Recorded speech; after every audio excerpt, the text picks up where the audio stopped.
나는 무등산 덕산골에 살며 철거반 피습 사건의 주인공으로 한국판 이소룡, 무등산 독수리, 무등산 타잔, 수많은 악의 대명사를 걸머맨 그야말로 끔찍하고 흉악무도한 살인마로 알려진 박흥숙이다. 1977년 대낮에 23세 청년이 4명의 성인을 살해한 사건이 있었습니다. 이 사건은 흔히 무등산 타잔 사건이라고 하죠. 이 사건은 박정희 정권의 개발 만능주의, 즉 무조건 발전해야 나라가 산다, 이러한 정책의 희생양이 된 사건이라는 견해도 있습니다. 오늘은 박흥숙의 어린 시절부터 그가 익혔던 무술, 그리고 사건의 전반적인 결말까지 순차적으로 이야기해 보도록 하겠습니다. 시청하시기 전 구독과 좋아요 부탁드립니다.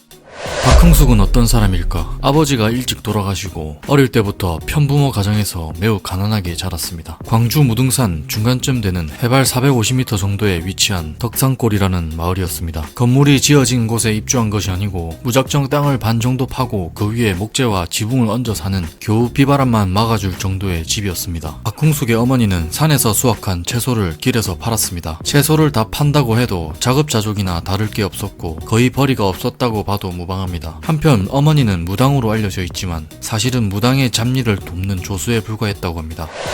박흥숙은 어릴 때부터 머리가 굉장히 비상했다고 합니다. 가난에서 벗어나 출세해야 한다는 생각에 어릴 적부터 공부에 대한 강박관념이 많았습니다. 하지만 중학교에 진학은 하지 못했습니다. 그래서 최종 학력은 국민학교 졸업이었죠. 이유는 가난에서 진학할 수 없었다고 합니다. 가난을 벗어나기 위해서 공부를 해야 했고 공부를 하려면 돈이 필요했습니다. 그가 중학생 나이에 학교를 가지 못하고 간 곳은 열쇠를 수리하는 곳이었습니다. 이때 악착같이 돈을 모으고 후에는 그렇게 주경야도 하루 20시간씩 공부하며 결국 검정고시로 고등학교 과정을 끝냅니다. 이제 출세는 코앞에 다가왔다고 생각한 박흥숙은 사법고시도 준비합니다. 법관이 되면 우리 가족 모두 빈민촌이 아니라 고급 주택에서 살 수 있다며 어머니에게 늘 이야기했습니다. 그렇게 자신의 원하던 사법고시에 합격했지만 그 당시 할아버지의 빨치산 혐의 때문에 연좌제 제도가 적용되면서 합격을 취소당했습니다.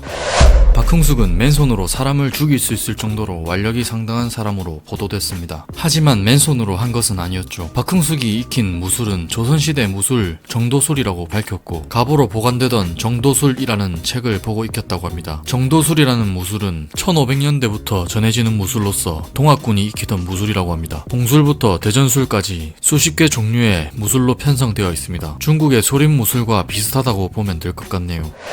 광주구청의 철거반 직원 7명이 무등산 무허가 판자촌을 철거하기 위해 산행을 가야 했습니다. 무등산이 도립공원으로 지정되었기도 하고 박정희가 광주를 들렀을 때 저기 판자촌은 왜 형성되어 있는 것이냐, 이런 지적을 했다는 풍문도 있습니다. 여튼 도립공원으로 지정되고 이미 마을을 떠난 집들이 많았지만 도저히 돈이 없어 오갈 데 없는 8개의 집은 그대로 남아있었고 이를 철거하러 온 철거반과 박흥숙은 대립하게 됩니다. 철거 초반에 박흥숙은 어머니를 밀치는 철거반 공무원에게 화를 내지 않았고 오히려 어머니를 진정시켰다고 합니다. 어머니, 저분들도 위에서 시켜서 하는 사람들이니 어쩔 수 없이 온 사람들입니다 라고 말하며 철거에 대해 최대한 협조하려고 했죠. 박흥숙의 집은 철거할 때도 박흥숙은 이렇게 말합니다. 집은 없어도 비를 막을 지붕과 밥을 해먹을 밥솥, 숟가락은 있어야겠소. 먼저 가재도구를 챙겨 나오고 지붕 위를 올라가 지붕을 뜯어낼 때 마을 사람들도 가재도구를 챙겨 밖으로 나왔습니다. 하지만 마지막 한 집만 나오지 않았습니다. 병에 걸린 노부부가 사는 집이었습니다. 박흥숙은 이렇게 말했습니다. 저 집에는 병에 걸린 노부부가 살고 있으니 제발 선처 부탁드립니다. 철거반은 이를 수긍하는 듯 했으나 얼마 지나지 않아 노부부의 집에 불이 타기 시작했습니다. 박흥숙은 지금 이거 뭐 하는 겁니까? 협조 다 했고 저 집만 놔두기로 하지 않았습니까? 오히려 철거반장은 어린 놈이 왜 이리 까불어 박흥숙에게 삿대질을 했고 이를 막아내기 위해 박흥숙은 자신이 만든 사제총으로 허공에 위협 사격을 했습니다. 이 총은 산속에 살기 때문에 밤에 야생동물이 덮칠 수도 있어 열쇠 수리공 시절 방어용으로 만들었다고 합니다. 무튼 이때부터 박흥숙은 여동생에게 철거반들을 묶으라고 지시했고 도망친 철거반들을 마저 잡아와 그들을 포송줄로 묶어놓고 이렇게 말했습니다. 내 당신네들 상사한테 가서 따지겠다 라고 하는 순간 느슨하게 묶인 포송줄은 풀렸고 몸싸움이 일어나자 박흥숙에 의해 4명의 희생자가 생겼습니다.